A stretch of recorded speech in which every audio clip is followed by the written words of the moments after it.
Hello students, स्वागत है आप सभी का एक बार फिर से हमारे इस चैनल में जिसका नाम है सॉल्यूशन। मैं चंदन हाजिर हूँ आपके सामने अपनी एक और नई वीडियो के साथ। सो गाइस, आज की इस नई वीडियो में हम बात करेंगे प्लेटो के बारे में।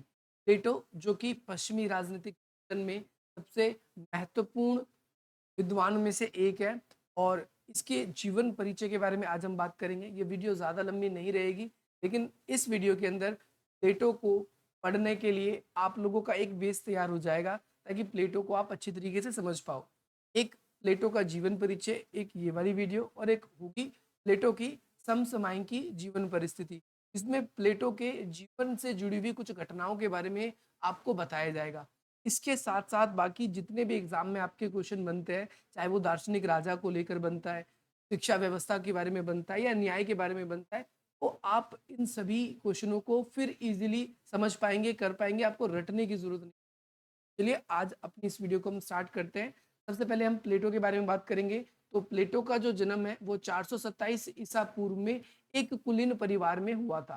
कुलीन परिवार में होने का मतलब है एक धनी परिवार में हुआ था, जो कि बेसिकली एक अच्छी फाइनेंशियली में थे।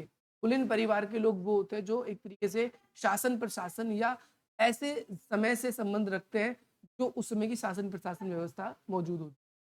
प्लेटो की बात करें तो ये इसका रियल नेम नहीं था, इसका जो वास्तविक यानी रियल जो नेम था वो था एरिस्टोकल, या फिर कई लोग एरिस्टोक्लीज भी बोल देते हैं। आपको ये याद रखना है, एरिस्टोक्लीज या एरिस्टोकल भी प्लेटो का नाम है। साथ ही साथ उनके जो पिता थे उनका नाम था एरिस्टीन, क्या नाम था? एरिस्टीन था। और उनकी जो माता थी उनका नाम परीक्षेण था, परीक्षेण। और ये भी याद रख सकते हो आप कि जो उनकी माता थी वो एथेंस में एक सोलन राजवंश था उससे संबंध रखती थी।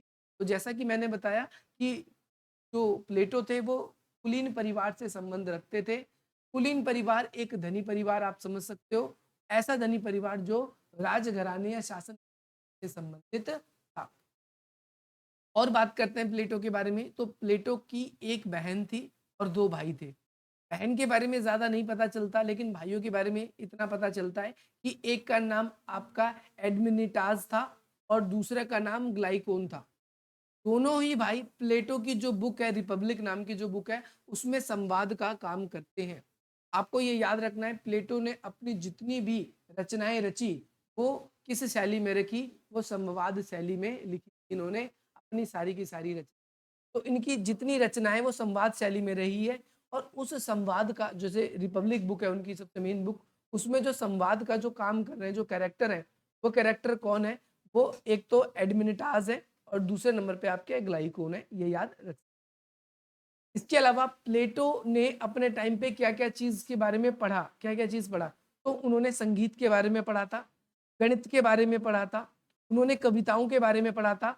और ये सब चीज की जानकारी जो है, जो प्लेटो की एक बुक है जो जिसका नाम है रियोट्रिक, उसमें हमें प्लेटो ने क्या क्या चीज पढ़ रखी थी, क्या क्या चीज सीख रखी थी, इसके बारे में हमें पता चलता है।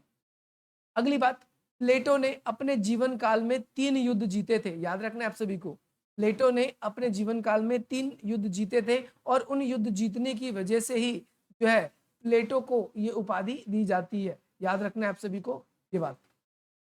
अगली चीज, प्लेटो ने जीवन भर विवाह नहीं किया। विवाह नहीं किया मतलब इन्होंने बिल्कुल भी शादी नहीं करी। अब शादी नहीं करी तो इनके बच्चे भी नहीं थे। साथ ही साथ में उनकी जो मुलाकात है सुकरात से 20 वर्ष की आयु में हुई। तो आपके मन में सवाल आएगा सुकरात कौन थे? तो आपको याद रखना है, सुकरात प्लेटो के राजनीतिक गुरु कहे जाते हैं। यानी जो प्लेटो थे वो किसके शिष्य थे? वो सुकरात के शिष्य थे। और सुकरात से उनकी कब मुलाकात हुई? तो सुकरात से उनकी 20 वर्ष की आयु में मुलाकात हुई, यानी जब प्लेटो 20 साल के हुए तब उनसे मुलाकात हुई। साथ ही प्लेटो जो है सुकरात के साथ कितने समय तक रहते? 8 वर्षों तक रहे। 8 वर्ष तक प्लेटो सुकरात के साथ रहते हैं। और उसके बाद हम देखते हैं, क्योंकि सुकरात जो थे उन्होंने अपने समय की जो सरकार थी, लोकतांत्रिक सरकार थी, उसके खिलाफ बोला था, उसके खिलाफ उन्होंने विचार दिए थे। और समाज में मौजूदा सरकार जो थी लोकतंत्र की, उसके खिलाफ लोग भड़क रहे थे। इसीलिए सुकरात को मृत्यु दंड दिया गया। मृत्यु दंड देने का मतलब है सुकरात को जहर का, विष का प्याला पीना पड़ा था। और प्लेटो को इस वजह से बहुत ज्यादा आघात लगता है। और प्लेटो के लाइफ में एक टर्निंग पॉइंट आता है। टर्निंग पॉइंट कैसे आता है? जैसे आप देखोगे कि जो प्लेटो हैं वैसे तो जीवन में वो एक कवि बनना चाहते थे, पोएट बनना चाहते थे, बट जब 399 ईसा पूर्व में सुकरात को मृत्यु दंड दिया गया, जहर का प्याला इन्हें पीना पड़ा, इसके बाद से प्लेटो के जीवन में बदलाव आया। प्लेटो के जीवन में क्या बदलाव आया कि भाई इन्होंने उस समय जो एथेंस में जो समस्या थी सरकार की, उसके खिलाफ लिखना शुरू कर दिया। दूसरी बात, जब सुकरात को मृत्यु दंड दिया गया तो ऐसा नहीं है कि आज मृत्यु दंड दिया गया तो आज ही फांसी पे लगा लटका दिया गया इन्हें, या फिर इन्हें जहर का प्याला पीना पड़ गया आज ही, नहीं। इसके लिए क्योंकि जब सुकरात को उन दिनों मृत्यु दंड दिया गया था तो एथेंस में त्योहार चल रहे थे, तो उनमें जैसे हमारे दीपावली के त्योहार दिल्ली में या फिर हमारे इंडिया में मनाया जाता है, तो उस समय कोई भी ऐसा काम नहीं किया जाता, तो सुकरात को कुछ समय के लिए जेल में रखा गया था। और प्लेटो क्या करते हैं, सुकरात को जेल से छुड़ाने के लिए जाते भी हैं, अपने दोस्तों के साथ जाते हैं, और उन्होंने ये बात भी कही थी सुकरात को कि हमने सबसे बात कर ली है, आप बस चलो, हमने पहरेदारों से बात कर ली है, आप अपनी जान बचा लो। लेकिन सुकरात ऐसा नहीं करते। सुकरात कहते हैं कि अगर मैं यहाँ पर चला गया तो यहाँ पर जो मौजूदा सरकार है उनके खिलाफ जो बोलने वाले लोग थे उनको भी दबा दिया जाएगा मेरे साथ में, मैं नहीं जाऊंगा। और इस तरीके से प्लेटो ने यह निर्णय लिया। प्लेटो ने फिर आगे चल के निर्णय भी ले लिया कि चलो ठीक है, सुकरात खुद ही नहीं जाना चाहते तो मैं इसमें उनकी क्या मदद कर सकता हूँ। लेकिन प्लेटो ने सुकरात को बचाने के लिए कई लेख लिखे, और इस वजह से कहते हैं कि भाई उनके जीवन में बदलाव आया, और इस बात से प्लेटो के जीवन में एक चेंज आया। तो उस समय प्लेटो ने सुकरात को निर्दोष साबित करने के लिए कई लेख भी लिखे, और कई लेख लिखने से, जैसे हम अगली वीडियो में जो हमारी वीडियोस होगी उसमें हम ये भी देखेंगे कि प्लेटो ने क्या क्या लिखा, किस बुक में क्या लिखा। बहुत सारी बुक्स लिखी है प्लेटो में, लेकिन हम सारी बुक्स के बारे में तो बात नहीं करेंगे, कुछ इंपॉर्टेंट बुक्स के बारे में ही हम बात करेंगे। तो इसके बाद कहते हैं कि सन 404 ईसा पूर्व में एथेंस में कुलीन तंत्र जो है वो स्थापित हुआ था।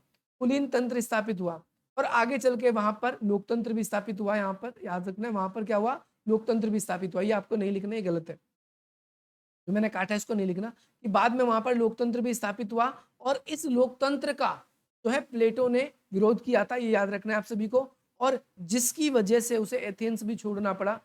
क्योंकि अगर वो एथेंस नहीं छोड़ता तो फिर वही घटना घटती, जिस तरीके से सुकरात को विष का प्याला पीना पड़ा था तो इसको भी विष का प्याला पीना पड़ता, इसको भी जहर पीना पड़ता।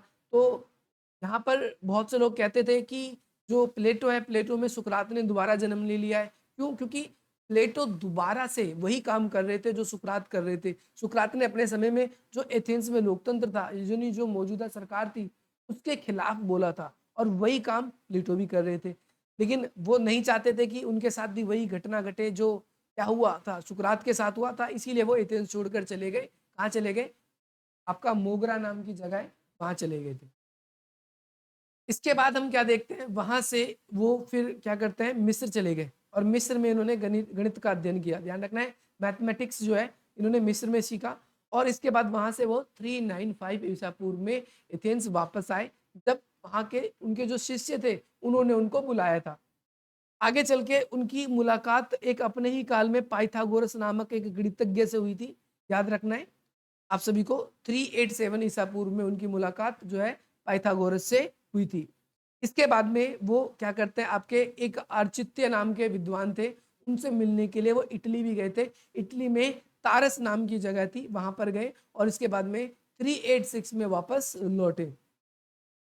प्लेटो ने क्या किया, एक बुक लिखी है जिसका नाम है रिक्शियन। ध्यान रखना है, उसमें उन्होंने जो है सपोर्ट नामक एक, ध्यान रखना है, एक उनकी जो एकेडमी, प्लेटो ने अपनी एक एकेडमी की स्थापना करी जिसका नाम था रिक्शियन स्पोर्ट। याद रखना है आप सभी को, रिक्शियन स्पोर्ट नाम की उन्होंने एक एकेडमी शुरू करी थी, और अपना ज्यादातर जो बाकी का समय था उन्होंने एकेडमी में ही दिया, अपनी अकादमी में ही दिया। और उन्होंने 367 में सिसिली की यात्रा करी। तो कुछ जगहों पे जैसे देख रहे हो आप, ये जा रहे हैं, तो आप ये याद रख सकते हो, याद रखिए, तो नहीं तो कोई बात नहीं, वैसे याद रखोगे तो ज्यादा अच्छा है।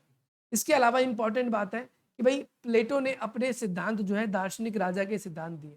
उन्होंने अपना एक दार्शनिक राजा का सिद्धांत दिया, उन्होंने बताया है कि एक अच्छा राजा कैसे होगा, एक राजा कैसे बनाया जाएगा। तो उन्होंने डायोनिसिस नामक एक दार्शनिक राजा को बनाने का प्रयास किया था, परंतु उसमें वो क्या रहे, असफल रहे। अब प्लेटो के जीवन की अंतिम बात करें तो उनकी मृत्यु भी हुई आगे चलकर कब हुई, तो 347 ईसा पूर्व में हुई थी, जब वो एक शिष्य की शादी में गए। और शिष्य की शादी में गए तो रात के टाइम पे वो आराम कर रहे थे, जिसके बाद में वो सोए तो सोए ही रह गए। तो इस तरीके से हम देखते हैं कि जो प्लेटो है, वो प्लेटो के जीवन की क्या गाथा रही, प्लेटो ने क्या कुछ अपने जीवन में किया, कहाँ कहाँ गए। और जो हमारी अब अगली वीडियो होगी उसके अंदर हम ये चर्चा करेंगे कि भाई प्लेटो के समय की जीवन की समसामयिक क्या परिस्थितियां थी। इसके बारे में हम एक अनदर वीडियो में डिस्कस करेंगे, क्योंकि सारी चीजें क्लियर होनी चाहिए ताकि आप अपने एग्जाम में अच्छे तरीके से अपना आंसर लिख सको। और मैं आपको ज्यादा बोर ना करते हुए ऐसी छोटी छोटी सी वीडियो में आपको ज्यादा से ज्यादा नॉलेज देता रहूंगा। बाकी अगर आपको ये वीडियो पसंद आए तो आप इस वीडियो को लाइक करें, हमारे चैनल को सब्सक्राइब करें। अगर आपने टेलीग्राम ग्रुप में हमसे अब तक ज्वाइन नहीं किया तो आप ज्वाइन कर सकते हैं। लगभग 800 स्टूडेंट्स जो है हमारे साथ टेलीग्राम पर जुड़ चुके हैं। आपका भी स्वागत है, आप भी जुड़ सकते हैं। बाकी किसी भी प्रकार का कोई डाउट होता है तो आप इस नंबर के थ्रू हमसे जुड़ सकते हैं। बाकी मिलते हैं हम आप सभी से अपनी अगली वीडियो में। जय हिंद, जय